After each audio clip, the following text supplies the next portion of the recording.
Alright, so this unit is all about writing the rule, or writing the equation for linear relationships.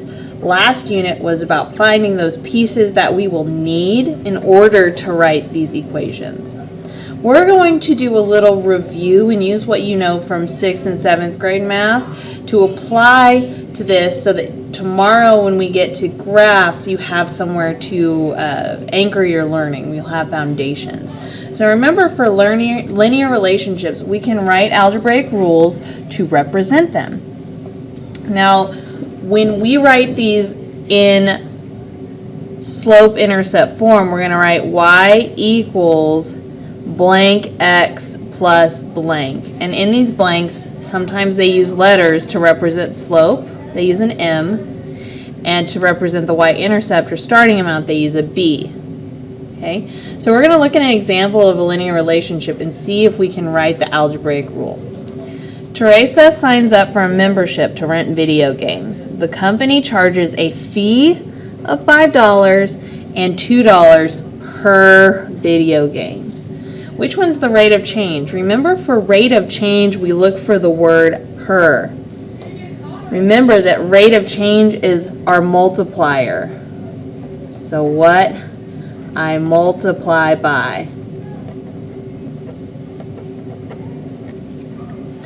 In this instance, they say $2 per video game, so that's going to be my rate of change.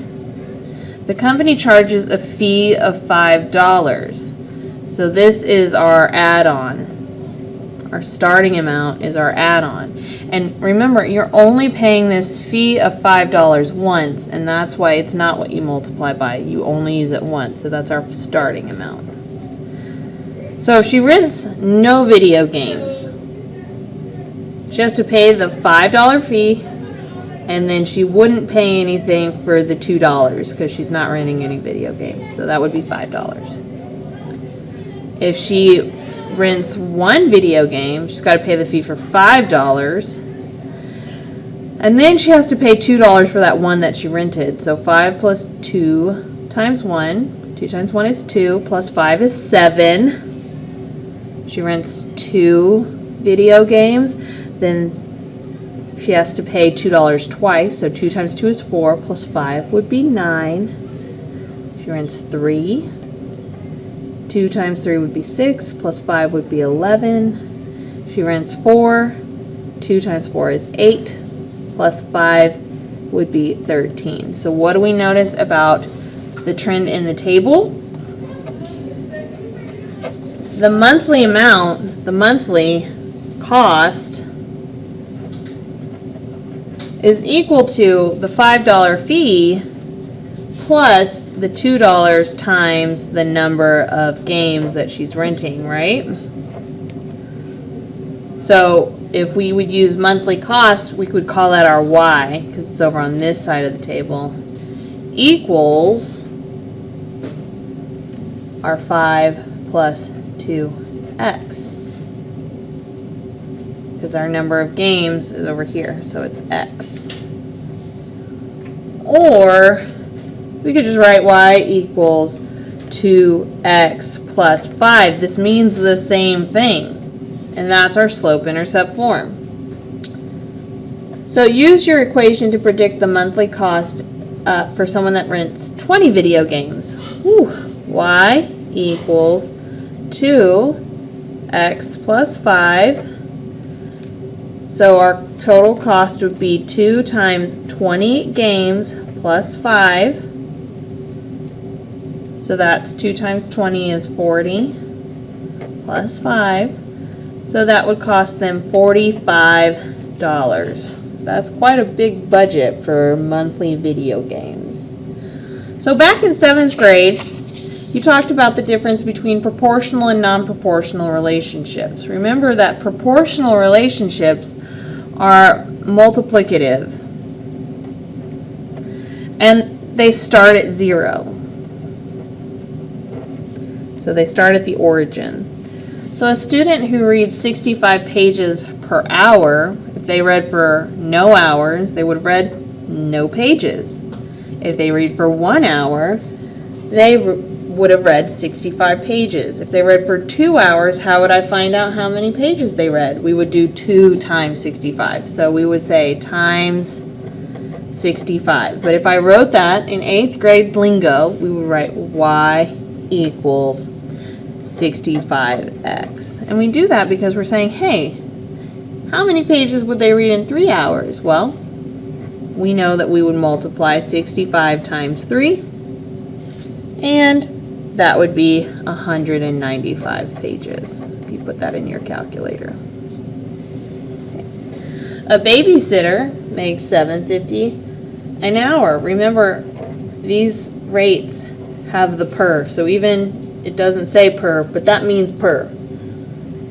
So we know that for each hour you're making $7.50, so you're saying for 1 hour I'd make $7.50, for 2 hours I would make $7.50 times 2, for 3 hours I would make $7.50 times 3. So my equation would be y equals 7.5x. So how much does a babysitter make if she works for 8 hours? So y equals 7.5x. We plug in the 8, and 8 times 7.5 is 60. So maybe this person is making, if she's working 8 hours a day, she can go rent her video games. But in non-proportional relationships, you have what we would call an add-on, a starting amount, or a y-intercept. This does not go through the origin. So these have an add-on or have an additive part of their equation. When Mac babysits, he charges $8 an hour. So there's our per, plus $2.50 for bus fare. So if Mac works for 1 hour, it would be 8 plus $2.50. But if he works for 2 hours, we would say 2 times 8 plus $2.50. If he worked for 3 hours, we would say 8 times 3 plus $2.50. So no matter what, we're adding the $2.50.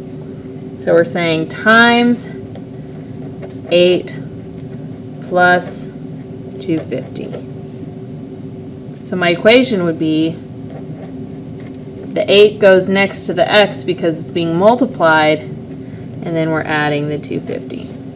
So if Mac works for 5 hours, 8 times 5, because he gets $8 per hour, plus $2.50. So he gets 40 hours for babysitting, plus $2.50 for the bus. So he gets total $42.50. A plain medium pizza costs $8. Additional toppings cost 85 cents each. So if I get a cheese pizza, it's $8. If I get cheese pizza with pepperoni, it's 8 plus 85 cents. If I get a cheese pizza plus pepperoni plus bell pepper, then we're going to do the 85 cents times 2. That's the part that's going to get multiplied. So I'm multiplying by 85 cents, and I'm adding, so I'm multiplying by 85 cents, and I'm adding $8 for the pizza. So if we say y equals blank x plus blank, which part's going in the first blank? It's next to x, so that's what I'm multiplying by. And $8 is my add-on. So how much would 4 toppings cost? 4 toppings at 85 cents each, plus $8 for the pizza itself. So I'm paying $3.40 for my toppings, plus $8 for the pizza. So this is $11.40. Okay? You've got a couple of problems you can try, and you can see if you understand how to write an equation from a situation.